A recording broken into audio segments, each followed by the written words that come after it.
ವಿಶೇಷ ಚೇತನರ ವಾರ್ತೆಗೆ ಸ್ವಾಗತ. ಸ್ನೇಹಿತರೆ, ಇವತ್ತು ಭಾನುವಾರ. ಇವತ್ತಿನ ಒಂದು ದೊಡ್ಡ ಬ್ರೇಕಿಂಗ್ ನ್ಯೂಸು ಕೇಂದ್ರ ಸರ್ಕಾರದಿಂದ ಬರುತ್ತಿದ್ದು ಅದನ್ನು ನಿಮಗೆ ತಿಳಿಸ್ತಾ ಹೋಗ್ತೀನಿ. ನಮ್ಮ ಚಾನಲ್ ಹೊಸದಾಗಿ ನೋಡ್ತಾ ಇರೋರು ಚಾನಲನ್ನು ಸಬ್ಸ್ಕ್ರೈಬ್ ಮಾಡಿಕೊಂಡು ಈ ವಿಡಿಯೋವನ್ನು ಲೈಕ್ ಮಾಡಿ. ಪ್ರತಿದಿನ ವಿಶೇಷ ಚೇತನರ ವಾರ್ತೆಯನ್ನು ತಪ್ಪದೆ 2 ಬಾರಿ ವೀಕ್ಷಿಸಿ.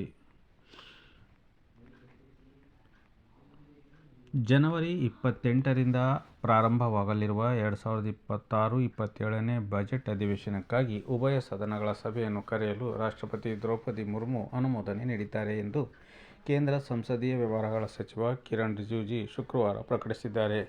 ಕಿರಣ್ ರಿಜಿಜು ಅವರು ಈ ಬಗ್ಗೆ ಎಕ್ಸ್ ಖಾತೆಯಲ್ಲಿ ಪೋಸ್ಟ್ ಮಾಡಿದ್ದು, ತಮ್ಮ ಪೋಸ್ಟ್ನಲ್ಲಿ ಅವರು ಅಧಿವೇಶನದ ಮೊದಲ ಹಂತವು ಫೆಬ್ರವರಿ 13ರಂದು ಕೊನೆಗೊಳ್ಳುತ್ತದೆ ಮತ್ತು ಮಾರ್ಚ್ 9ರಂದು ಸಂಸತ್ತು ಮತ್ತೆ ಸಭೆ ಸೇರುತ್ತದೆ. 2026ರ ಬಜೆಟ್ ಅಧಿವೇಶನದ ಅವಧಿ ಏಪ್ರಿಲ್ 2ರವರೆಗೆ ಮುಂದುವರಿಯುತ್ತದೆ ಎಂದು ಅವರು ತಿಳಿಸಿದ್ದಾರೆ.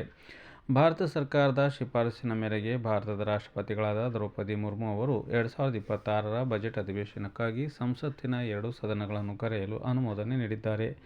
ಅಧಿವೇಶನವು ಜನವರಿ 28, 2026ರಂದು ಪ್ರಾರಂಭವಾಗಿ ಏಪ್ರಿಲ್ 2, 2026ರವರೆಗೆ ಸುದೀರ್ಘವಾಗಿ ನಡೆಯಲಿದೆ. ಮೊದಲ ಹಂತವು ಫೆಬ್ರವರಿ 13, 2026ರಂದು ಮುಕ್ತಾಯಗೊಳ್ಳುತ್ತದೆ. ಮಾರ್ಚ್ 9, 2026ರಂದು ಸಂಸತ್ತು ಮರು ಸಭೆ ಸೇರುತ್ತದೆ. ಇದು ಅರ್ಥಪೂರ್ಣ ಚರ್ಚೆ ಮತ್ತು ಜನಕೇಂದ್ರಿತ ಆಡಳಿತದ ಕಡೆಗೆ ಒಂದು ಪ್ರಮುಖ ಹೆಜ್ಜೆಯಾಗಿದೆ ಎಂದು ಅವರು ಎಕ್ಸ್ ಖಾತೆಯಲ್ಲಿ ಬರೆದಿದ್ದಾರೆ. ಬಜೆಟ್ ಅಧಿವೇಶನವು ಕ್ಯಾಲೆಂಡರ್ ವರ್ಷದಲ್ಲಿ ಸಂಸತ್ತಿನ ಮೊದಲ ಅಧಿವೇಶನವಾಗಿದ್ದು, ಉಭಯ ಸದನಗಳ ಜಂಟಿ ಅಧಿವೇಶನವನ್ನು ಉದ್ದೇಶಿಸಿ ರಾಷ್ಟ್ರಪತಿಗಳು ಮಾಡುವ ಭಾಷಣದೊಂದಿಗೆ ಪ್ರಾರಂಭವಾಗುತ್ತದೆ. ಸಂಸತ್ತಿನ ಬಜೆಟ್ ಅಧಿವೇಶನವನ್ನು ಸಾಮಾನ್ಯವಾಗಿ 2 ಭಾಗಗಳಾಗಿ ವಿಂಗಡಿಸಲಾಗಿದೆ. ನಡುವೆ ವಿರಾಮವಿರುತ್ತದೆ. ಇದರಿಂದ ಸ್ಥಾಯಿ ಸಮಿತಿಗಳು ವಿವಿಧ ಸಚಿವಾಲಯಗಳ ಅನುದಾನದ ಬೇಡಿಕೆಗಳನ್ನು ಪರಿಶೀಲಿಸಲು ಅನುವು ಮಾಡಿಕೊಡುತ್ತದೆ. ಸಂಸತ್ತಿನ ಚಳಿಗಾಲದ ಅಧಿವೇಶನದಂತೆ ಬಜೆಟ್ ಅಧಿವೇಶನವು ಹಲವಾರು ಶಾಸನಗಳನ್ನು ಪರಿಚಯಿಸುವ ಅಥವಾ ಚರ್ಚೆಗೆ ತೆಗೆದುಕೊಳ್ಳುವ ಸಾಧ್ಯತೆಯಿದೆ. ಏತನ್ಮಧ್ಯೆ ಭಾರತವು ಈ ವರ್ಷದ ಎಐ ಇಂಪ್ಯಾಕ್ಟ್ ಶೃಂಗಸಭೆಯನ್ನು ಫೆಬ್ರವರಿಯಲ್ಲಿ ರಾಷ್ಟ್ರ ರಾಜಧಾನಿಯಲ್ಲಿ ಆಯೋಜಿಸಿದ್ದು, ಇದನ್ನು ಪ್ರಧಾನಿ ನರೇಂದ್ರ ಮೋದಿ ಉದ್ಘಾಟಿಸಲಿದ್ದಾರೆ. ಪ್ಯಾರಿಸ್ನಲ್ಲಿ ನಡೆದ ಎಐ ಕ್ರಿಯಾ ಶೃಂಗಸಭೆಯ ಸಹ ಅಧ್ಯಕ್ಷತೆಯನ್ನು ಪ್ರಧಾನಿ ವಹಿಸಿದ್ದರು. ಸಂವಹನ ಮತ್ತು ಮಾಹಿತಿ ತಂತ್ರಜ್ಞಾನ ಸ್ಥಾಯಿ ಸಮಿತಿ ಮುಖ್ಯಸ್ಥರೂ ಆಗಿರುವ ಭಾರತೀಯ ಜನತಾ ಪಕ್ಷದ ಸಂಸದ ನಿಶಿಕಾಂತ್ ದುಬೆ ಅವರು ಎಎನ್ಐಗೆ ತಿಳಿಸಿದ್ದು, ಅವರು ಸರ್ಕಾರಕ್ಕೆ ಸಲಹೆಗಳನ್ನು ನೀಡಲಿದ್ದಾರೆ ಮತ್ತು ವರದಿಯ ಸಂಸತ್ತಿನ ಬಜೆಟ್ ಅಧಿವೇಶನದಲ್ಲಿ ಮಂಡಿಸಲಾಗುವುದು ಎಂದು ಸಹ ತಿಳಿಸಿದ್ದಾರೆ.